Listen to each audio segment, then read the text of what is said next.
गांव की सबसे भव्य और शानदार पार्टी जो राघव और सुनैना की थी, वहां पर आते हैं अर्पिता और उसकी छोटी बहन आरती। इतनी शानदार डेकोरेशन को देख के वे लोग चौंक जाते हैं। तभी सुनैना उनसे कहती है, ओ गाइस, तुम लोग फिर से सेम कपड़े पहन के आ गए। कपड़े से कुछ नहीं होता सुनैना, दिल बड़ा होना चाहिए। तुमने हमें इनवाइट करा था, हम चाहते थे कि हम तुम्हारे बर्थडे पार्टी में शामिल हो, हम इसलिए आए। हाँ, ऐसे बोल रही हैं जिसकी इन दोनों के आने से हमारी बर्थडे पार्टी कितनी ही शानदार, जिसके ये लोग वीआईपी हों। राघव और सुनैना की भद्दी बातें सुन के उनका दिल बहुत आहत होता है और वह लोग अपनी घर की ओर आ जाते हैं। जैसे ही वो घर पे आते हैं तब उनकी जो छोटी बहनें होती हैं, यानी कि गौरी और मीनू, उनका वेट कर रही होती हैं। गौरी और मीनू को अपने ऊपर हुए हड़बड़ी की बात वो उन्हें बता देती हैं। तभी गौरी बोलती है, दीदी, उन्हें इस तरह से आपसे बात नहीं करनी चाहिए थी। अगर वे इस वे में बात नहीं करते तो अच्छा रहता। मीनू ने भी बोला कि ऐसी बातें नहीं करनी चाहिए थी, पर चारों बहनें उस बात को टाल के अपने काम पे लग जाती हैं। अर्पिता आरती का जो भाई था, यानी कि शंकर, वह एक चावल के गोदाम में मजदूरी का काम किया करता था। एक दिन उसके सेठ उससे कुछ बोलते हैं। सुन शंकर, मैं 3 दिन के लिए गांव से बाहर जा रहा हूँ, तो गोदाम की सारी जिम्मेदारी तेरे पे है। अगर एक भी चावल का दाना इधर से उधर हुआ ना तो तेरी खैर नहीं। बाकी जो तेरी 2 दिन की दिहाड़ी होगी मैं वो आके ही दूंगा। पर मालिक, अगर आप आज दे देते तो क्या हो जाता? अर्पिता को थायराइड था, इसलिए वह थोड़ी मोटी लगा करती थी। उस दिन उसने अकेले ही खाना बनाया। तभी शंकर ने उससे हर एक बात बता दी। अर्पिता सुन, मैं 3 दिन तक जाऊंगा गोदाम में, यहाँ तक रहूंगा, क्योंकि हमारे जो सेठ हैं वो 3 दिन के लिए गांव से बाहर जाए तो सारी जिम्मेदारी मेरे पे है। पर ये तो गलत है भैया, आप पे जिम्मेदारी दे दी, अगर कुछ होगा तो आप पे नाम भी लगा देगा वो। उस दिन शंकर सुबह सुबह घर से जल्दी निकल जाता है ताकि गोदाम को अच्छे तरह से हैंडल कर सके, लेकिन वह कभी वापस आता ही नहीं। शाम हो जाती है, चारों बहनें उसका वेट कर रही होती हैं, परंतु उसका कोई अता पता नहीं होता। दीदी, मुझे भी नहीं पता कि भैया कहाँ हैं, उन्होंने मुझे कोई फ़ोन नहीं करा। इंतज़ार करते करते कब शाम से रात हो जाती है, पता ही नहीं चलता। अगले दिन बिना किसी टाइम को वेस्ट करे चारों बहनें खेत के, यानी कि चावल के गोदाम में पहुंच जाती हैं, परंतु उन्हें कोई सुराग नहीं मिलता। ये कैसे हो सकता है गौरी, आरती, मीनू, कि शंकर भैया को कुछ अता पता नहीं है। पता नहीं कहाँ गए वो, ना कुछ पता है ना कुछ बता के गए, और गोदाम में भी किसी को कुछ नहीं पता है। ऐसा कैसे हो सकता है? उस शाम तो चारों बहनें आराम से चिंता करते करते सो जाती हैं, लेकिन नींद किसको आनी थी।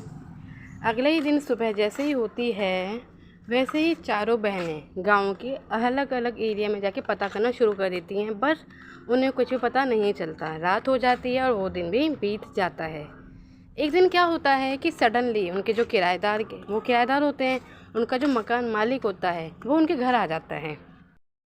सुनो तुम तीनों, अपनी बड़ी बहन आए तो उसे बता देना, जो किराए की तारीख तय हुई थी वो 30 तारीख तय हुई थी, लेकिन कुछ मेरी कंडीशन ख़राब है, तो मैं चाहता हूँ कि इस बार तुम लोग मुझे 28 तारीख को पैसा दे दो।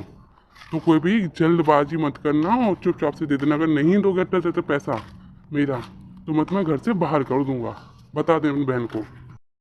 जैसे ही अर्पिता काम ख़त्म करके अपने घर की ओर आती है, तभी उसकी जो बहन होती है वह उसे सब कुछ बता देती है कि हाँ, मकान मालिक आया था और उसने ऐसा बोला है, अगर हमने 28 तक पैसे नहीं दिए तो वो हमें घर से निकाल देगा। अब हम क्या करेंगे अर्पिता दीदी? अगर हमने काम नहीं करा और अगर हमने पैसे नहीं कमाए तो वो हमें घर से निकाल देगा, और राशन भी अब ख़त्म हो रहा है। अर्पिता को खुद से ज़्यादा अपनी तीनों बहनों की चिंता थी। बिना किसी वक्त को ज़ाया करते हुए वो सुबह ही निकल जाती है गांव में और काम मांगना शुरू कर देती है, और उसे इत्तेफाक से काम मिल भी जाता है। वह एक गुप्ता जी की फैमिली होती है, वहाँ पे झाड़ू पोछा करना शुरू कर देती है। तो वहीं उसकी जो दूसरी बहनें होती हैं, यानी कि गौरी, एक क्लॉथ हाउस में वर्क करना शुरू कर देती है, क्लॉथ शॉप में, और उसकी जो तीसरी बहन होती है यानी कि आरती, वो भी किसी घर में काम करना शुरू कर देती है। उनकी जो सबसे छोटी बहन होती है मीनू, वो घर पे ही रहा करती थी। एक दिन क्या था कि काम ख़त्म करके शाम के टाइम पे तीनों बहनें अपने घर की ओर आ ही रही होती हैं, तभी उन्हें एक आवाज़ आती है। इसकी वजह से तीनों रुक जाती हैं। दीदी आपने कुछ सुना क्या? कहीं से कोई चिल्लाने की आवाज़ आ रही है। अरे अरे कोई आवाज़ नहीं आई, तुम दोनों को वहम हो रहा है, चलो सीधा घर पे चलो, वैसे ही लेट हो रहा है, मीनू घर पे है। तीनों ही बहनें आवाज़ को इग्नोर करते हुए अपने घर की ओर निकल जाती है। लेकिन उस रात मीनू, आरती और गौरी के मन में एक ख्याल हमेशा रहता है कि वो चीखने की आवाज़। अगले दिन तीनों अपने काम पे जाती हैं, जब शाम को वापस आ रही होती हैं, एक बार फिर से उन्हें वही चीखने की आवाज़ सुनाई देती है। इस बार वह इग्नोर नहीं करती और वहाँ पे जाते जाते चीखने की आवाज़ आ रही थी। वहाँ जाके देखती हैं क्या कि एक तरबूज जिसकी आँख है, नाक है, मूंछ भी है, वो उनसे बोल रहा है। दीदी दीदी दीदी ये क्या है? कौन हो तुम और यहाँ पे कैसे, और तुम हमें देख कैसे पा रहे हो, तुम बोल कैसे पा रहे हो? मेरा नाम तरबूज गोपी है। मैं एक जादुई तरबूज हूँ। कल जब तुम तीनों जा रहे थे तो मेरे पास एक जादूगर आया था जो मुझे अपने साथ ले जाके अपने अकॉर्डिंग यूज़ करना चाहता था। जैसे ही मैंने आवाज़ देनी शुरू करी वैसे तुम तीनों बहनें रुक के चीखने लगी, बहुत बातें करने लगी, जिसकी वजह से वह जादूगर चला गया, मैं बच गया। तो बताओ तुम्हारी क्या इच्छा है? मैं खुश हूँ, मैं तुम सबकी सारी इच्छा पूरी करूँगा। अगर यकीन ना हो तो मांग के देख लो। अर्पिता को उसकी बातों पर बिल्कुल भी भरोसा नहीं होता और वह वहाँ से निकल जाती है। लेकिन तरबूज तब भी कहता है कि घर जाके तुम जो भी इच्छा मांगोगी मैं वो पूरी कर दूंगा, तब तुम लोगों को मेरी बातों पे यकीन हो जाए।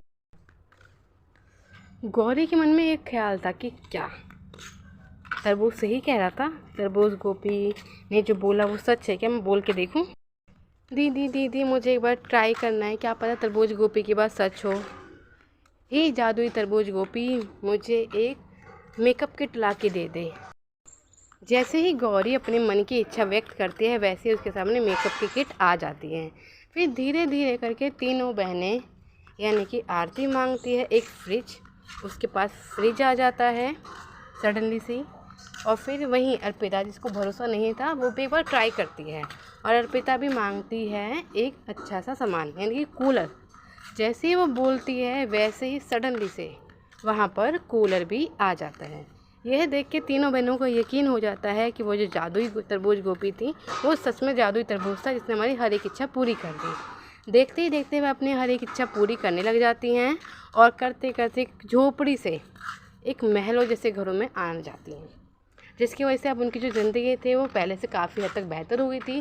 पर शंकर का अभी तक कुछ पता नहीं था कि शंकर कहाँ है भी या